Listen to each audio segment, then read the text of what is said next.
beginning early. Hooray for me. Just get set up. We are 3 minutes, 3 whole minutes early, and I'm very happy just to sit and drink alone. So if you want to be later than this, that's fine. But the pub doors are open. The Katie's Arms are open, literally and figuratively in any other which way. Well, hello. So, good. Right. How are we all doing? Chin chin. Yes, although in my case, if I get my phone the wrong way up, the chins are many. What a bloody week that was, wasn't it? On a scale of 1 to shit, how shit was your week? I know this is all about uplifting. I know I'm early. I know. Cheers. Let's all have a little drink while we wait for other stragglers to catch up. We'll just drink alone for a minute. That was a shit week. I mean, it was a great week and it was a shit week. And this country, I'm very, very cross about. But overall, it's a great week because here we are and we've made it. Hello, Amsterdam. Hello, hello, hello. Hello to everybody. I know, I look slightly like, I feel like I'm channeling, what's Ab Fab, what's she called, Joanna Lumley, but without the modelish good looks. Just the attitude of Joanna Lumley is my general vibe this week. I poured a wine at 6. That's like me. So wine o'clock for me is 6 o'clock. So if I want to pour it earlier than that, I have to look at the clock and go, it's not really wine o'clock yet. And then I just pour it anyway. But I do have that kind of line in the sand just to like as a reminder that 5 o'clock is probably earlier than wine o'clock, but I'm still going to do it. Patsy, that's it. That's what I'm channeling is Patsy, and my whole attitude is Patsy today because frankly, can winter just piss off now? I've had it with winter, I've had it with grey. I know I've only just been back from Nashville about 30 seconds, but please, God, can we see some frigging sunshine? Mine's been shit, exactly. Thank you to everybody saying their week's been a bit shit. And we were going to be positive about it. We're going to find the fun. And I'm going to tell you all my disasters and embarrassing things, which too endless to list. But really, the greyness now needs to stop. And this endless pissing it down coldness, shitty shit, just needs to bloody well stop. I don't know why I got born in England. I've no idea about it. I just know that by the end of January, we are all done with the shitty weather. And I don't want to hear hello from sunny Miami. Yeah. Mm-hmm. Yes, all right, Miami. Yeah, good for you. Good for you. Because there's a reason we all get so bloody miserable in this country is because it's shitting shit for 6 months of the year. And for the other 6 months, we have to deal with retards walking in our midst. Let me just say, it's been a week for all sorts of reasons. Where shall we even begin? We should probably begin with the poor missing lady who's stressing us all out, Nicola, who's still missing, and now they say it's not suspicious, and she probably fell in the chuffing river. And I hate that. I hate that she isn't home. And I hate that she's missing, and I hate it for everybody. And I hate that, worst of all, I hate that she might be cold somewhere. I think there's a thing about if someone was missing, I'd rather they were just found, however they were found. But the idea of being missing and being in a river and therefore being cold, that's really what's freaking us all out, I think. I hate it. Let me tell you about my experience this week with the DVLA. Shall I? Shall I? I will. So the DVLA, well, a long time ago, along with everything else that the arseholes try and do to me, someone wrote to the DVLA saying I shouldn't be driving because I'm epileptic. Now, clearly, I wouldn't be driving if I was still having seizures because I don't want to kill anyone. I don't mind what happens to me. I'm not killing someone else. And I'm not a selfish twat. However, someone thought it'd be fun to get my driving licence pulled. That happened a long time ago. After my surgery, I got a new licence back, but it was temporary. So I have to apply for a new driving licence. And let me tell you, I probably applied 12 months ago. So I've been driving for about 12 months without a licence. But allegedly, according to the bullshit rule book, that's still fine because as long as you've applied, you're allowed to. But I don't really care about the rules because I'm done with rules. The DVLA, and I'm saying this because other people will have experiences of the DVLA that don't relate to epilepsy or people trying to stop you driving. The DVLA have taken the best part, I don't even know, it might be more, of 12 months, fanning around, losing the form twice, getting in touch with my surgeon in London, who I'm sure has got better things to do in terms of saving lives than write a form to say whether I'm allowed to drive again because I've said I can, but they need to check. And then writing to my GP as well to check that what my surgeon said might be true, that I should be allowed to drive because I haven't got seizures anymore and haven't done it for ever since I've been cured, 5 years. So about, 12, 14 months later, finally, some little tiny polyester trouser wearing dickhead with short trousers, a tiny penis that he's never really put anywhere, and is in it because he gets a really good pension and he gets this many sick days a year and this many holiday days a year, and he gets to know where he parks and he parks in the same spot every day, and he gets a discount on going to the gym, and he gets a discount on this, and he gets free food at the council cafe and FD, and he gets to work from home most of the time because that's how the DVLA now works, because there is just such a bunch of small-minded, cretinous individuals who don't know what life is and wouldn't know risk. If someone waggled their nipples in their face, they wouldn't understand risk or fun. I could turn up naked on the door of someone from the DVLA and they would not know what fun would be or what to do with me, other than probably to report me to someone immediately because there's a naked woman at my door and oh my God, that's so terrifying. That's the people that work in DVLA. That's the people that work in transport at council offices. That's the people inside the public sector very often. I've not had a drink yet. So today I receive a letter from that guy, who I hope doesn't have children, because if you're from the DVLA, frankly, breeding should be, I just think, restricted. If you want to live your life, if you're going to live your life so small that your pension is what you're living for, you should not be allowed to breed. And I know people will say this is eugenics and this is part of me being a far-right fascist. It isn't. It's just a statement of fact. Like I think short people shouldn't breed, right? So you shouldn't be able to breed if you work for the DVLA, or your pension is your main motivator, or your biggest excitement is that you've got the same parking spot that you've had for all of your life because you really like it, because it means that your frickin' Fiat Panda won't get scratched. Fuck off. Anyway, yes, HMRC are also small dicks. That is precisely what we are saying here. To enable me to issue your licence, I'm now allowed to have a driving licence till I'm 70. I don't want a driving licence till I'm 70. I'm only planning to make 50. 50 is my target age. I couldn't give a shit what happens past 60. I don't plan to be around. Old age never appealed. And if old age involves being like anybody from the DVLA, fucking kill me tomorrow. I didn't mean that as literally as I said it, just because there's a fatwa on my head. Medical inquiries have now been completed and I can confirm the DVLA doctor has recommended you be issued with a licence till your 70th birthday. Well, the DVLA doctor can sod off, because if I paid for you to go through training to be a doctor and the best you could be was a DVLA doctor, I'd rather go and see my vet.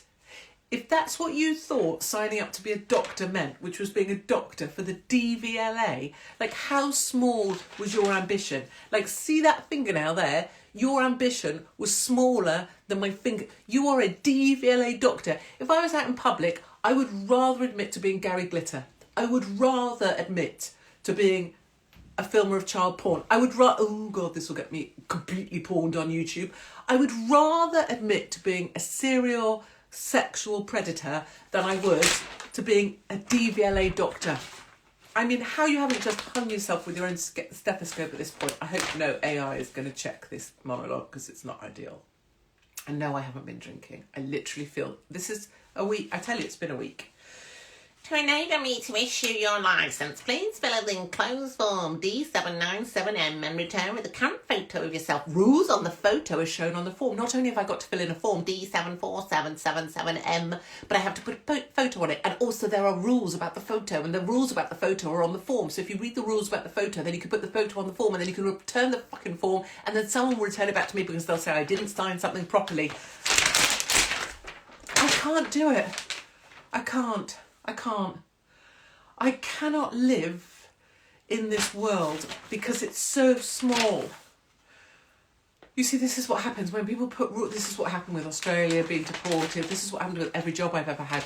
Soon as someone tries to make my world smaller, I just show us a pic of your deported tattoo. Well, I can get my arse out. But then people will say, then I will definitely be marked as porn on YouTube. So I filled in the form D797M.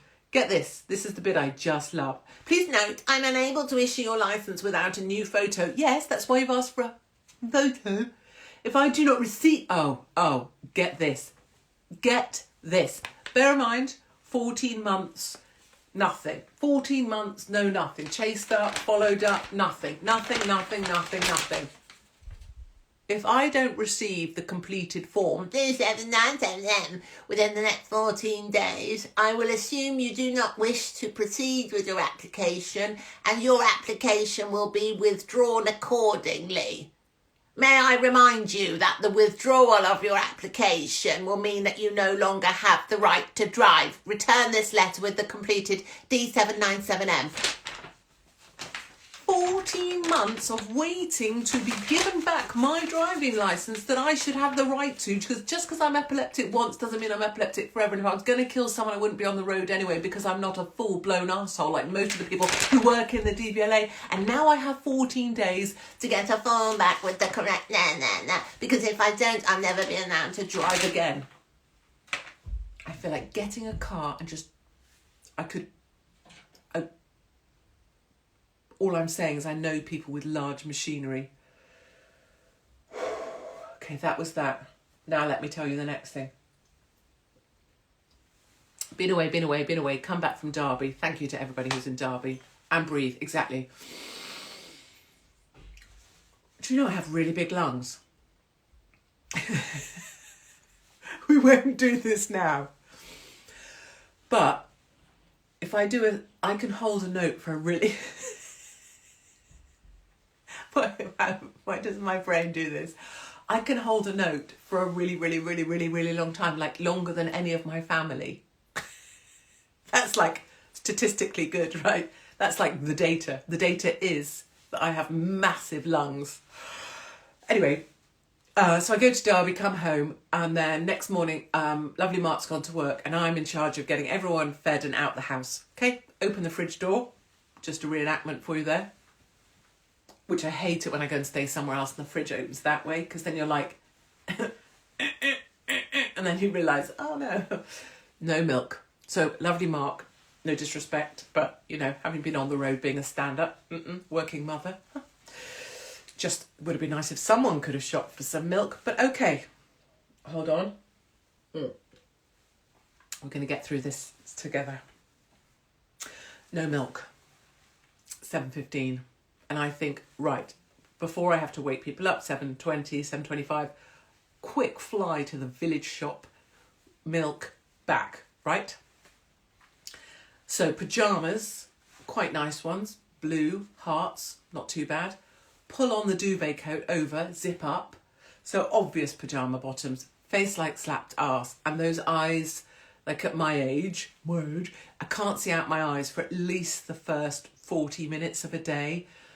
And after that, she hasn't even started her glass yet. I know, look, that's all I've drunk, like literally that. But that all had to come out. I saved it for you guys. D474.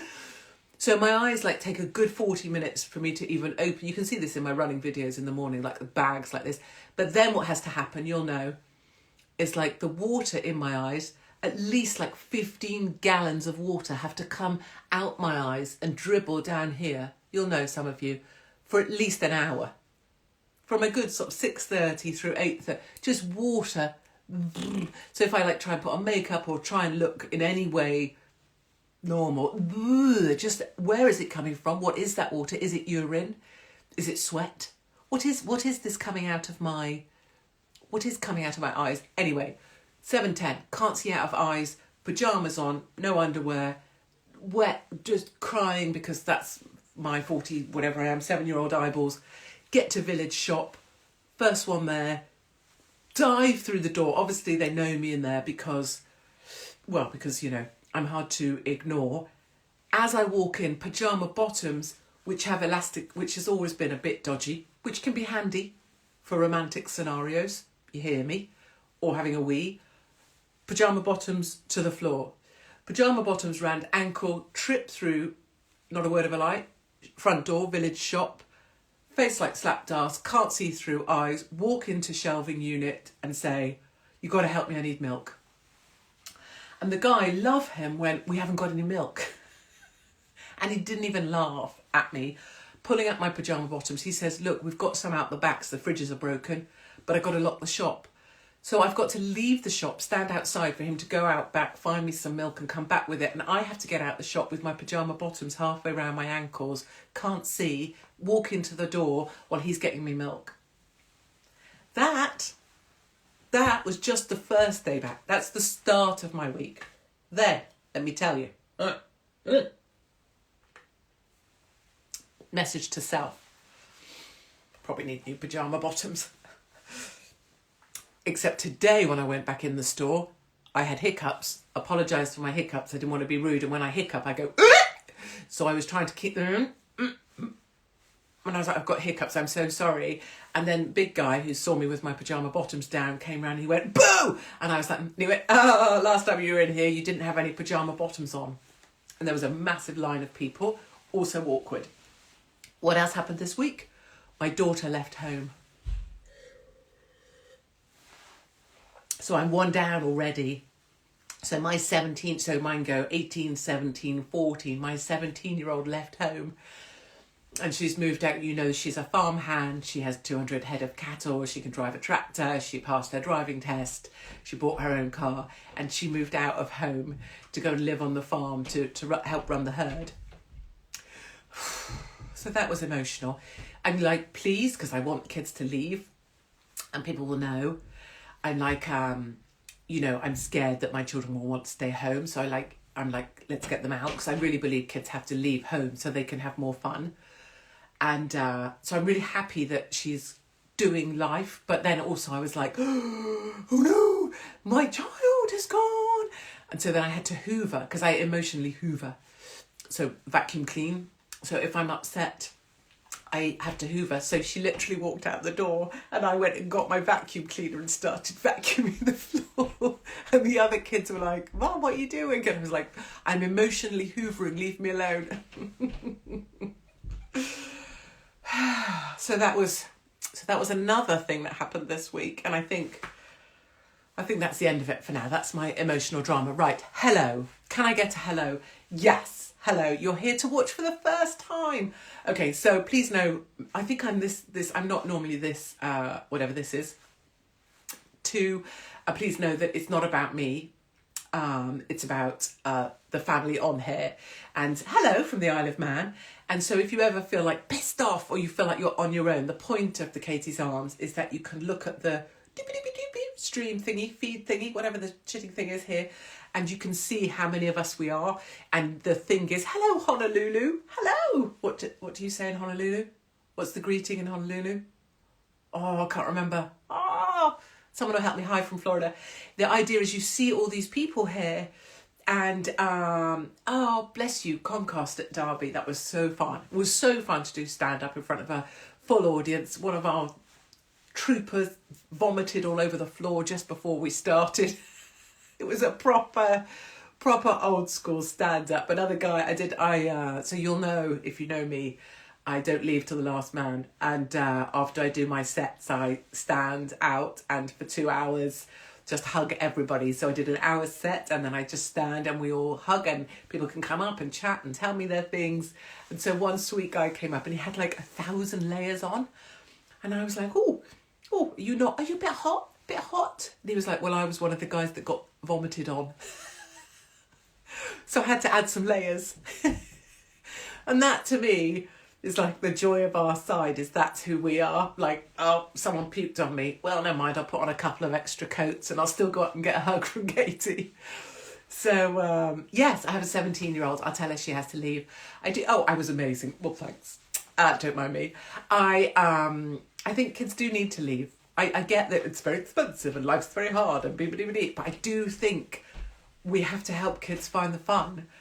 And actually, I've so changed, because I used to be about like, oh, striking teachers, terrible, that's terrible, terrible. And I totally get, like, if you need to go to work, you kind of need your kids to go to school. But like now, so my youngest, his teachers were on strike, and I was like, brilliant, what should we do that's fun? Because it's almost like we gain a day of doing something that's better than school. I don't think we actually did much, but the idea of being in school, I know that there's more life and more learning outside of school than you'll ever find in some sort of British curriculum. That's my view. I've mellowed. I know. I need to tell you about leather skirts, and I need to tell you about oh, lovely Mark has told me something I have to tell you. Okay, here I go. I'm going to channel in lovely Mark. Can I have a little drink a minute? Can you just talk amongst yourselves?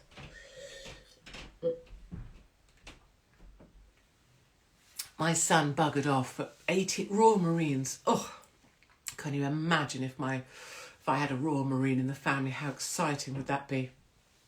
God, I love Royal Marines. I've always loved them very much in every way, physically, and I've loved many Marines. I feel like I've boosted the morale of the Royal Marines.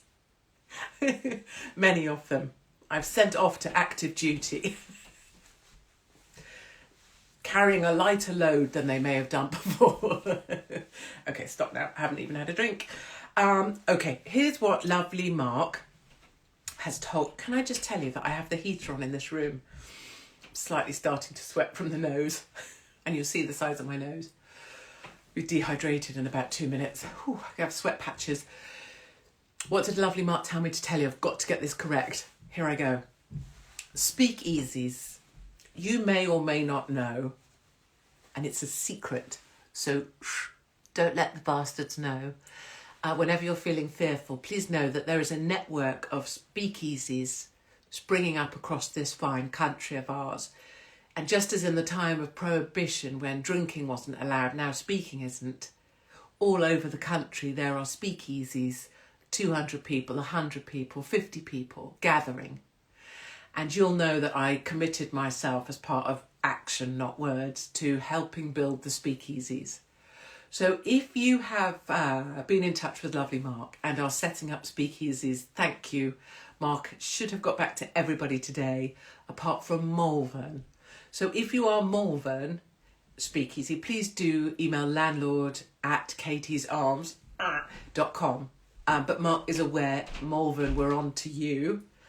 And this network of speakeasies is so exciting, but we have to keep it kind of quiet because we don't want anyone to bugger it up.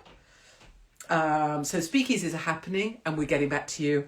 And then the dates that we still have some tickets for in real world theatres are Blackpool on the 13th of May, although that is building brilliantly. They're really excited in Blackpool. VIP tickets have gone, but other tickets are there. And it is not about me. It is all about being in that building. Like, tickets to Blackpool are about being on the pier, being in that building, being in the bar opposite.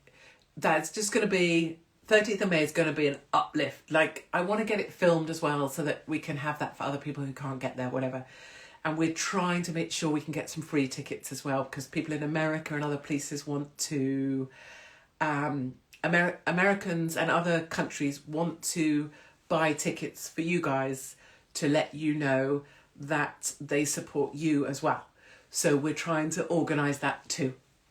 Blackpool 13th of May, Stafford 31st of May, and Purfleet 6th of May. So I got that in the wrong order, didn't I? Purfleet 6th, Blackpool 13, Stafford 31st.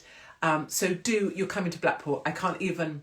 If you want to go to a speakeasy, I think we need some kind of speakeasy email list. And clearly we're trying to stop the lunatics being knob ends and trying to get amongst it. But if you live in a particular place, do email landlord@katiesarms.com with where you live. Not like specifically your home address. We'll get lovely mark like on your door. But just we're trying our best to map secret speakeasy with our audience. You can imagine. Stamford is going to be epic. Stafford is going to be epic. And I'll be doing tours of those areas in February, March, just to shake the hands of the theatre owners who have stood by us. Purfleet in Essex, yes, where darts happens, I think, yes, good, there, right,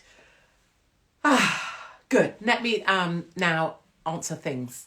I want to come, if you can find a theatre where the theatre owner or manager says, sure, we'd consider having Katie, bloody get their email and get it to me. I will come anywhere.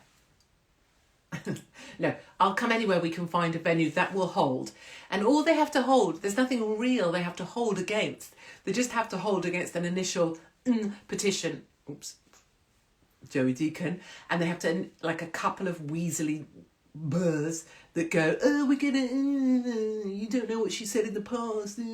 They just have to hold the line against that, which is really just a couple of people who probably need a good hand job or some toys. I mean, I'm sorry to say that about the Tory councillor that put the petition up against me in wherever it was, but that's actually true. That's how I feel, rather. That's true. So excited for Blackpool. I know, you're only 24. This is what's happening. So in Derby the other day, 15-year-old, lovely girl, might be on here. Hello if you are. I should be Prime Minister, I know. Can you imagine how exciting? Can you even imagine the outfits walking into number 10? Pyjama bottoms. 6:30, no milk. Super high heels, just so I look like a power person. It would be like comedy every day. Be like, today I've come dressed as a vegan. Do you like my sandals? Today I've come as a horse. Or maybe Jacinda Ardern.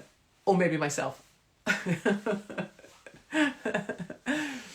Am I going to the Freedom March in London on the 16th? Ooh, I don't know. No, but I am. I don't think so. I think I'm somewhere. But I'm definitely going to Oxford on, I think it's the 18th of March. And I don't have a position or I don't speak there, but mostly because if I'm speaking, like other people go, well, I can't speak if Katie's speaking because it will damage my reputation. Which is the wankiest thing ever. Like, are you on our side or not? Have you got balls? No. You want to look after your Twitter follower numbers so you can't be seen in the same place as me. That's how committed you are to this fight. Yeah, don't mind if you don't watch my 6. Is that all right? Can I choose someone else that isn't you? Because I'd rather have someone that could grow a pair and be man the fuck up. Sorry, language, mumsy. Still on the wall. Katie for president. Thank you. Thanks, everybody. Thanks. Yeah, this has been really much better than going to the hairdressers, because I really don't like telling, hairdressers my things, because it's I'm sort of filling people up. I always believe, right, there's I love hairdressers, but I don't feel the need to, if there's a hairdresser's shop with lots of people, I don't really want to fill them up with my things. Maybe this is the lesson. Maybe this is the serious moment of this, Katie's Arms. So when I was being left by my husband, and I was being left with 2 children under the age of 1.5, I know, I got straight back on the bike, darlings. Straight back on the horse. So two children under the age of 18 months. Well, 19. Who's counting? I was left on my own, and my husband buggered off with the secretary and moved into where I used to live in America. And she packed my stuff to send it back to me. Anyway, the point is that people used to come up, friends used to say, if I met them, they would go, oh, how are you? Oh, I can't even do the face now because it makes me laugh. But they would go, oh, are you okay? How is it? Oh, is it awful? And I would look at them and I would think, I know what you are. And those are the people, and you will know these people in your life when something goes bad for you, they're all about it, right? Oh, I'm so sorry. Are you okay? Are you okay? There's even a song sheet, right? Are you okay? And what they really mean is, could you fill me up with all the gory details about how shit it is? Because I'm going to tell everybody else. And I'm going to say, oh, poor Katie. Because, you know, he left and yeah, she's really, really hot. Yeah, the secretary, yeah, she's got great tits. I know. 2 children under 2. Who's going to be interested in her now? I know. And that's what they're really doing, right? They're filling up their buckets with your misery so they can go and splash it about and attract some attention for themselves. Are you okay? So my advice to you, if you hear that particular lyric, are you okay? Is that you say, yeah, I'm really, really good. Why do you ask? Or, yeah, I'm really, really good. Why? Did you need something? Yes, I'm really, really good. And actually, all I need from my friends is some fun. So just boosh, block it, and you know, punch them. Not physically punch them. I'm not inciting violence, but like as if you were, like as if someone was attacking me and I was breaking their nose upwards through their sockets. So you want to say, yeah, I'm really good, thank you. Why? Why do you need something? And look into the middle distance, which is you really breaking their nose up. Can you tell I may have done that before? And that's what you've got to do to protect yourself from people who call themselves friends. Not your real friends, not these friends. Is that right, Bina? Are you kidding me? Look, I've hardly drunk anything. This is 1 glass for this whole rant. Look, I have all this to go. I have so much work to do. Okay, what's my take on the state of the NHS? Fuck, that's a big one at the 2029. But is it okay to open a second bottle? Yes. Never ask permission. Never listen to people who try and make rules about your health. Because one day a glass of wine is good for you, the next day it's not. One day if you drink this, it's good for you, one day it's not. Salt is good for you, now it's not. Aspirin is, now it's not. Balls to anyone telling 5 a day. Fuck off. Someone just sat and went, I'm plucking out my arse the figure of 5 a day so that people will drink more smoothies from Joe the Juice and be bankrupt. You don't need to have 5 a day. Bollocks to fruit if you don't like fruit. Bollocks to veg if you don't like veg.